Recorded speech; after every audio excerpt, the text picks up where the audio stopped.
excited about this time. So thank you both.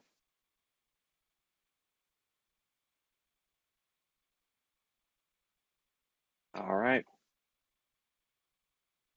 Okay, welcome everybody. Glad you're here. Happy Friday, happy All Saints Day, happy Dia de los Muertos, and other holidays that you may celebrate. We're just glad to be here. My name is Craig, and I'm just honored to be here with some amazing individuals.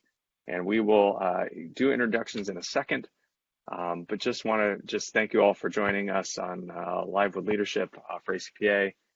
And we want to do our land acknowledgement, and just to honor and acknowledge that part of our mission in supporting and fostering learning in ACPA, we also want to acknowledge the land that we're meeting on today, and that it's the original homelands for a number of people and Native peoples, and that's there's been a lot of harm and painful history about the genocide and forced removal in the United States. And so we want to honor and respect the many and diverse tribal nations and peoples who are forcibly removed from, as well as those who are still here and connected to this land. And so we want to talk about the Native communities in the Washington, D.C. area, which are around where our international office is. So those are the Piscataway, Anacostank, Mattaponeans, Nangumonk, Pamunkey, Tahinant, Nanticoke, Chickahominy, Monacan, Mattapony, Nansemone, Rappahannock, and this one gets me all the time, and I apologize for Anistohikni Onima and the Assateague, and those are in the Washington, D.C. area. And then we are also coming from 3 different parts of the United States. And so from Southern California, where Becky's at, it's the Kawia and Liseño. And from Western North Carolina, where Sonja is Catawba and the Cherokee. And then where I'm at in the Bay Area, San Francisco Bay Area, Northern California, it's the Ohlone. So we are just honoring all of the places that we're in, and want to ask for love and knowledge, and that we also go back and do something good with what we are here to get, and that we share that back. So we encourage you also to connect with the lands that you're on as well, if you haven't done so, and give honor as well. So with that said, we want to jump into some great wisdom, and so happy to be a part of it. My name is Craig Elliott, and I'm currently serving as the president of ACPA, and my pronouns are he, him, and his. And ask our fabulous panelists to jump in and introduce themselves. Good morning or afternoon, depending upon where folks are at. Dr. Becky Martinez, she, her, and hers, and I'm delighted and excited to be here. Hi, y'all. My name is Sonja Ardoin. I am a faculty member in a student affairs program in North Carolina at App State, and really excited to be in conversation around social class today with ACPA, Becky, Craig, and all of you who are joining us. Awesome. And thanks so much to be here. And I just want to celebrate and congratulate you both on this fantastic book that you just came out with. On Straddling Class in the Academy, and it's it's a profound piece with lots of really great, rich stories. But just celebrate you both for really being a part of lifting up these ideas and the stories. And I think that how class is involved in oppression, but how that shows up on the kind of daily lived experience. And so we'll post the book for those that don't know, we'll post a link to the book so you can check that out if you haven't. But I'd love to just hear from each one of you about a bit about the book and the process and connecting with people and their stories, and just insights that you might have gleaned from the writing process, as well as being in conversation and talking with others now that it's out. Ooh, where do we start? Yeah, I know, right? Yeah, I know, right, Becky? Well, I think it's important to start with the fact that, like, we just didn't, like, one day, like, well, Becky and I were doing some work together beforehand around kind of social class and classism in different professional spaces, but in conversations we were having just as colleagues and friends. And so it was really, Becky's idea after we did a session, we did a pre-con at a conference, and there wasn't enough time. And so Dr. Martinez said, we were in the hallway and she's like, I think we should write a book about this. And I was like, yeah, I think we should too. Like, let's look into that. And so that one question really was a springboard for the book, in my opinion, at least. Yeah, Deb, I agree. And I agree. Like, I remember the moment. And I think the part that is so telling is the fact that we were connected around this identity because of our lived experiences, right? And kind of how we were feeling in the academy, what we were noticing, what was a gap. And that's why we were presenting on it, because it wasn't out there. And then it was just a hallway conversation. So those are powerful. Yep. Yes. Mm-hmm. Yes. And then I think it's also, I think it's also telling that people wanted to share their stories. And so when we invited people and said, hey, like, would you be willing to share your little story? I mean, people wrote their little stories, not under pseudonyms or anything like that. Like, they were like, nah, like, this is my story. And I want to represent that. And I'm willing to kind of put it out there because it's not an identity that people would necessarily read. Sometimes, but not always an identity that people will read on others, particularly as they've advanced through kind of academia. And so I think that was also telling that people were like, yeah, it's important for me to be able to share this and share it in a way that's in my own voice, but also with my own actual name. Well, and I think about the process of that. So that was the beauty of it, was the willingness for folks to be vulnerable, to share. And then throughout the process, Sonja and I would get an email every so often saying, like, I'm stuck, or I hadn't really thought about this. And I think because we had been doing the work around our own story for a while, and then kind of putting it out into the profession, I know for myself, like, I hadn't even really considered that. Had it been 10 years ago, that would have been the place that I was at. And so people's willingness and like, I haven't thought about this for years. And so stuff's coming up. And then just being able to support them in the stuck coming up space. Yeah. And that reminds me, I think one of the really profound takeaways I've had from reading the book was, there's this kind of interesting, there can be a transience, if you will, of class on an individual level. Like we could start one place and move to another, or that can shift. Kind of systemically, there isn't much. But what interesting converse to that is that even though there's some transience and some movement, maybe, that some of those core experiences and how people have held class in their lives haven't changed. And so you can see there were some moments, or really nice moments, of where I've moved to here, but I still do this, that started way back. And I really connected with that idea, and it was really powerful the way you and the other authors really kind of highlighted that throughout the book. Yeah, and I think for so many of us that come from a poor working class background, that it's different now, just like the fluidity. And so there's this fluidity of how class lives on my body, and how class like lives in folks' world, and then just like the shifting and the navigating and the like, this has changed, but this hasn't, and it should have, right, according to middle class plus standards, or the academy standards.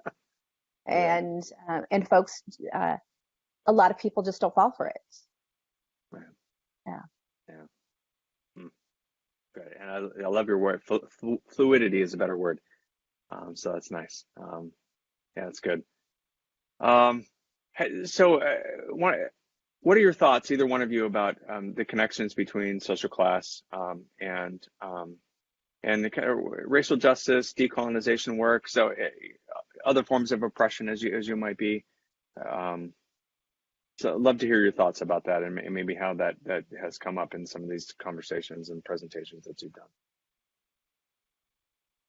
I think one of our hopes for the book was that we could represent that while people may hold the same kind of social class background, how that shows up for them based on the other identities they hold is going to perhaps be different, right? And so even though Becky and I share similar social class backgrounds, that doesn't mean it's manifested the same way in our lives, because I get to walk around every day as a white person, and as somebody who's cisgender, and as somebody who's currently able. And so what does that look like? And not to assume that because people have the same class background, it's manifested the same for them. And what does that look like? And people also, like, how are people reading class in the combination of race and other things? And so, people wouldn't look at me now because I have a terminal degree and I get to be a faculty member and, all of those things, and I'm white, and they don't look at me necessarily and think, if they don't know me, right? If they know me, they probably know, but that I come from a poor and working class background. Like, that's not something they're going to read on me always, or maybe ever. And so, how do we understand class in relationship to other dimensions of identity, and that it doesn't replace? Like, we can't talk about class and not talk about race, anymore. Like, that's not the way it works, or should work. Right. And I think that one of the things that the book helped me and others that I've talked to and presented around is how to pay attention to class in coded language. Oh. So wow. You have these multiple identities that are on the plate, and I think that we have to pay attention to all of that. And class is coded to veer away from class, or to just focus on other identities. And how do we really uplift class in a conversation around intersections, and for some intersectionality, and just pay attention to that. Yeah. Well, I think, I appreciate how you both really talk about that we can't talk about one without the other, and that we can't replace it. And, I think about too, I love the title of one of your chapters about, no, I can't go for the $8 cup of coffee.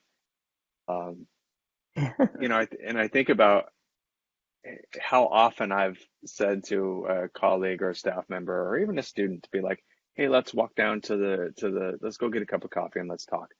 Because there's that there's a social element of that, and there's a comfort about being able to kind of commune over. I mean, as I've grown up with it, about commune over food and coffee and drink, and but to not be paying attention to that we all have different relationships to that, and even asking. And so it's helped me really get clear that I still want to do that. I want to go out and be together for coffee, but then I'm going to take away the worry. I'm just going to say, let's go, and I'll treat.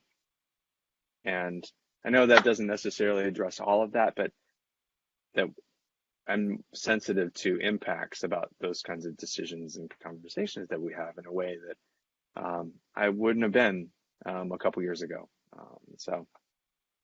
And again, I think that for me that relates to race and gender and class and other ones, but just I think those three primarily about how they show up in me and how I walk in the world.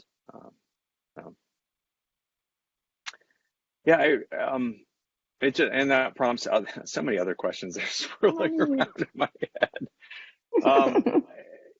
I'm curious about how do we continue to do our own work around class, and maybe as we show up on college and university campuses.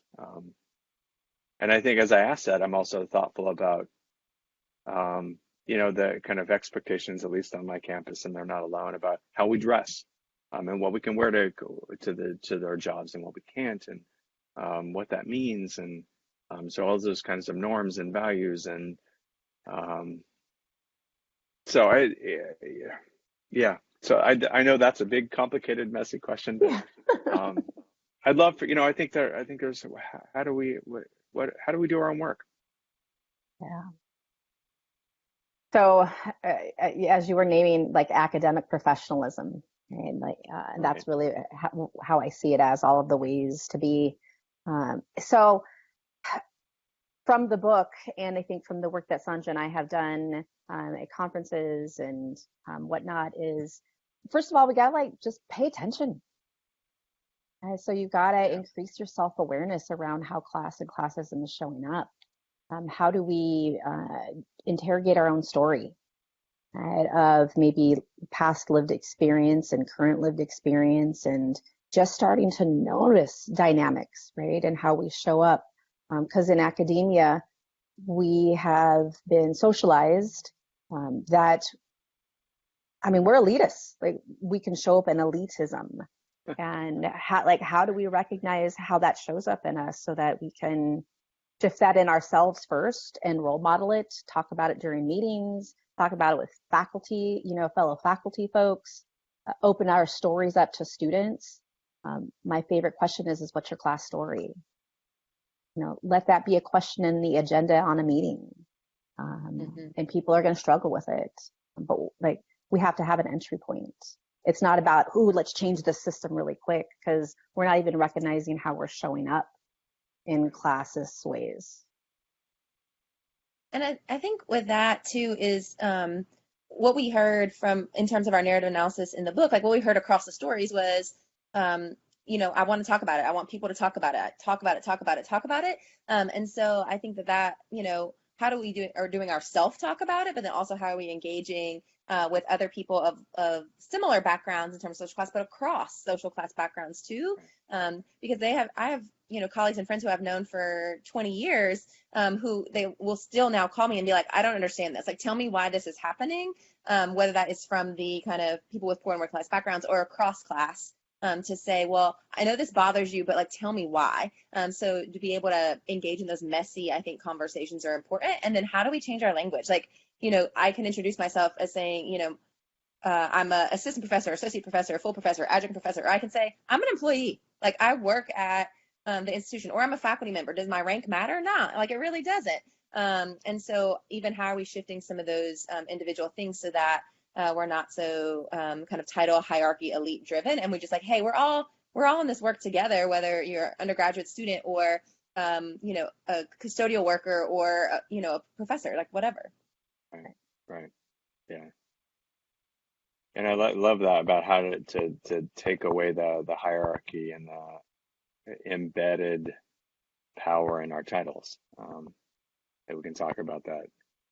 We can talk about who we are and the gift that we're bringing, not necessarily the title or the power that we hold. And, not doing that naively too, about recognizing, I also think about too, there's power, privilege, and access that I have for the position I have. And so how am I also using that to further and advance these things? So I'm not just saying, hey, I'm just a guy here working, but there's other things connected to that. But I also, I love what you're talking. Sorry, go ahead. So what I think is beautiful about that is the question before was kind of around, we talked a little bit about intersection, right? And so as we think about race and class, so even in your introductions, I don't think that either one of you introduced yourselves as doctors, right? And I did, and that was purposeful as a woman of color, right?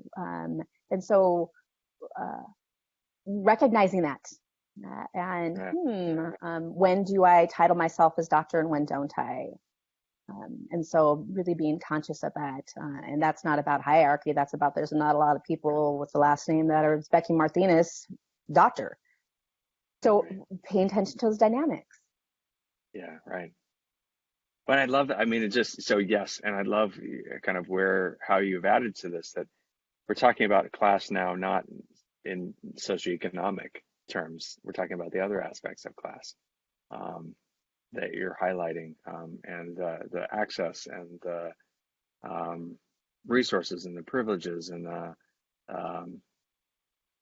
so it's a nice add, because I think a lot of times we get stuck with, it's about money, or it's just about money. Yeah, and I think in higher ed we do that a lot, because while it is daunting, money seems like the easiest part to fix, or the only part that we can fix. And so, there's great movements, right, around reducing costs of attending college, but that doesn't necessarily guarantee sense of belonging, or guarantee retention, or guarantee students' ability to engage in the options that exist on campuses, because there are other forms or types of resources and opportunities that come with different social class backgrounds. Yeah. And I think that your question around what can we do, But that's one of the things, like, like, let's pay attention to the other forms of capital that exists, and let's just not talk about class in a money space. And that's often what institutions do. Yeah, right. Yeah. It's all about, Pell Grant eligibility, or, who has what. It's like, okay, that's important. And there's so much more to the conversation and to the work of inclusion. Yeah, yeah. And it's, and I think the how we learn about how that shows up in our campuses is by having these conversations and about asking people about how's this, how are you navigating? How's this feeling? Where's connecting? And then I think using your word, like being able to hear and get connected to the stories on our campus as it relates to class. And to pull in what you maybe think about earlier, and it's not just with students. Like, I think that's another trap of, oh, I'm here just to work with students, and I'm not doing my own work or being role modeling how we have these conversations with colleagues. Because there's that influence as well, how capital and access to capital shows up in the employees as well. Mm-hmm. So, yeah. But I think what's been interesting about the book has been, Sonja and I have received a lot of feedback from various levels of the institution. And they have said, thank you. This is the first time that my story has ever been read or been told. And, and these are folks that are entry-level professionals and senior-level professionals or faculty members. And so we're not talking about it, at least in intentional ways. Right, yeah. Well, I think that's just, it's the gift of what you all wrote, and the other authors that put it together in a way that we're having a conversation so that we weren't having years ago, kind of at a different level. So that's great. Sydney Freeman said in Facebook that Becky's spot on regarding the title. So thank you, Sydney. And we'd love to, if there's any other comments out there, we'd love to be able to answer them. If they don't get in before the time that we wrap up, we'll connect back in the Facebook page, and we'll answer some questions as well, so that we'll kind of extend our conversation, even though we're not live video. So we're about kind of 20 minutes in, and so it's about time to start wrapping up. It goes so quickly. Is there, before we wrap up and do close, is there any stories that you'd want to highlight, or conversations that I think that you could offer our viewers about class in the academy and how it all relates in our work?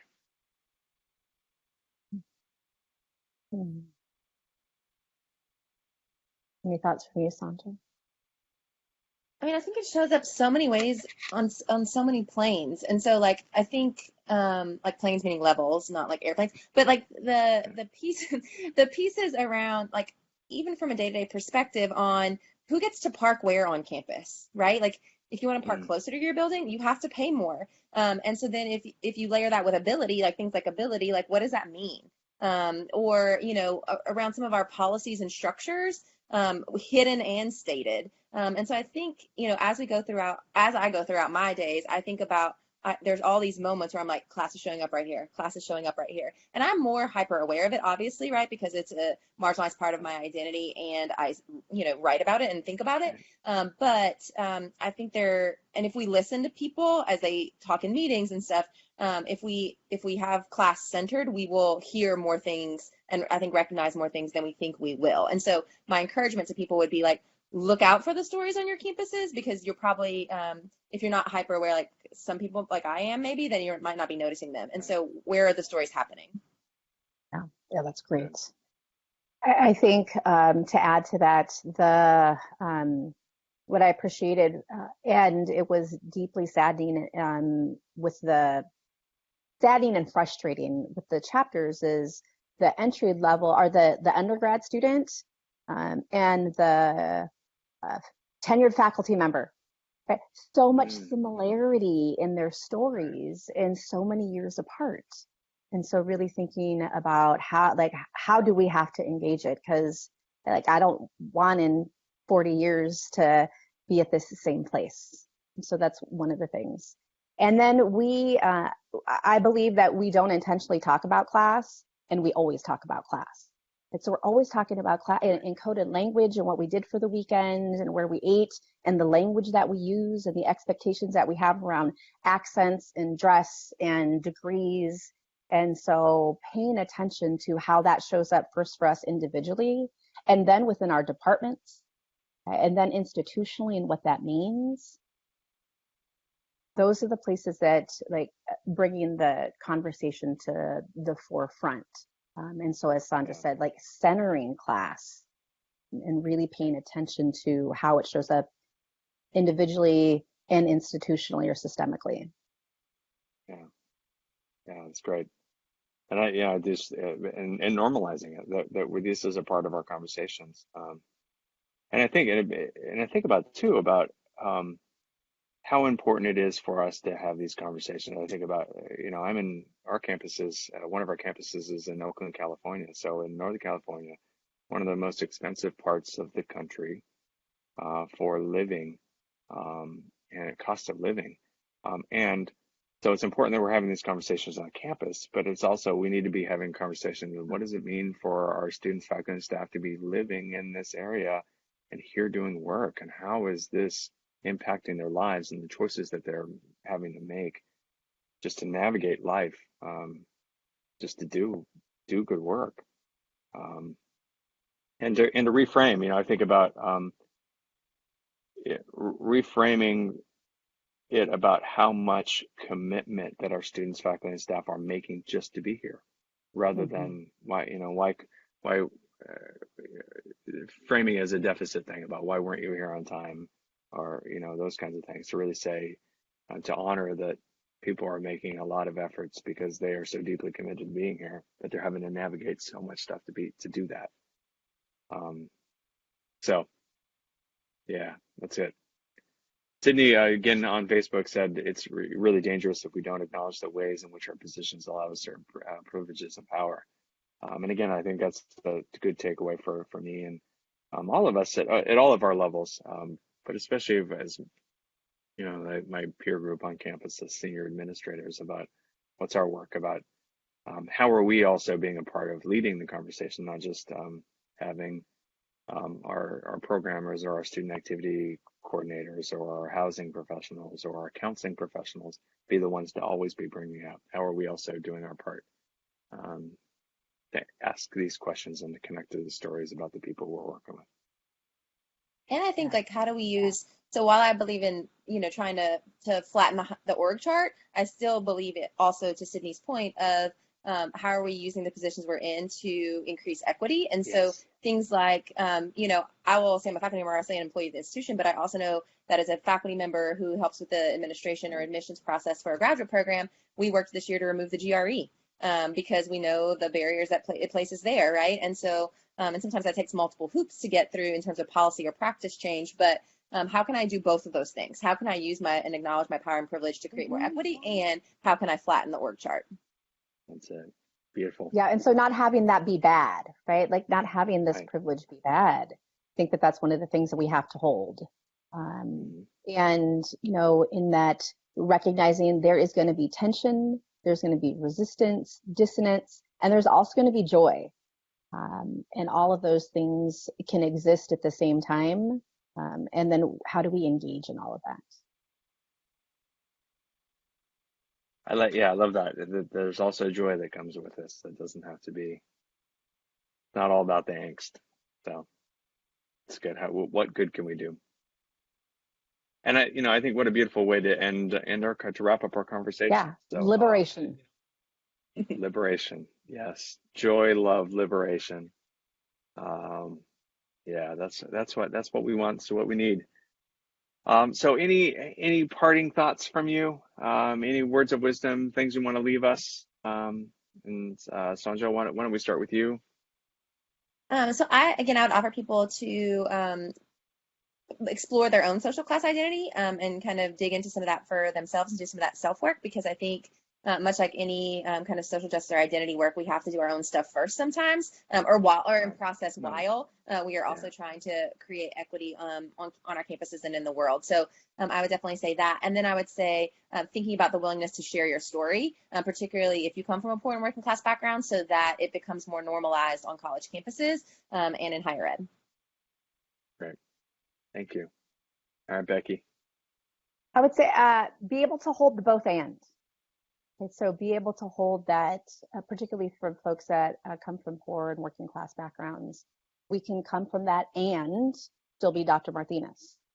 And we do not have to choose either space. And that's a hard thing in our socialization. So like hold the both and, stay in it. And ask yourself, what's my class story? What's that about? Where do I feel joy? Where do I feel pain? Where do I know? And then start sharing that with folks and develop. We got to practice the skills, or we got to practice to be able to engage in it. Oh, it's so great. Yeah, Becky and Sonja, I'm just so grateful for your presence and your time and your gifts, and the amazing work that you and the other authors have done, just to have this be part of what we're also talking about as well. So, so thanks for your time today. And thanks to all of you who joined in with us in our conversation now live and are watching, that will be watching later. Mark Chung also says, Becky and Sonja, thank you. So your fans are appreciating what you brought today as well. Thank you all for joining Live with Leadership. We are excited that you're here and look forward to future conversations that we have coming up. And just inviting all of us to to be a part of these conversations about racial justice, decolonization, and intersections with class and ability and sexism and homophobia and all the other kind of related isms that we have, and the work that we need to do so that we can be transforming higher education as part of what we ask for at ACPA. So thanks so much. Have a great weekend, and we look forward to seeing you in Nashville 2020. So thank you all. Thank you. Thanks.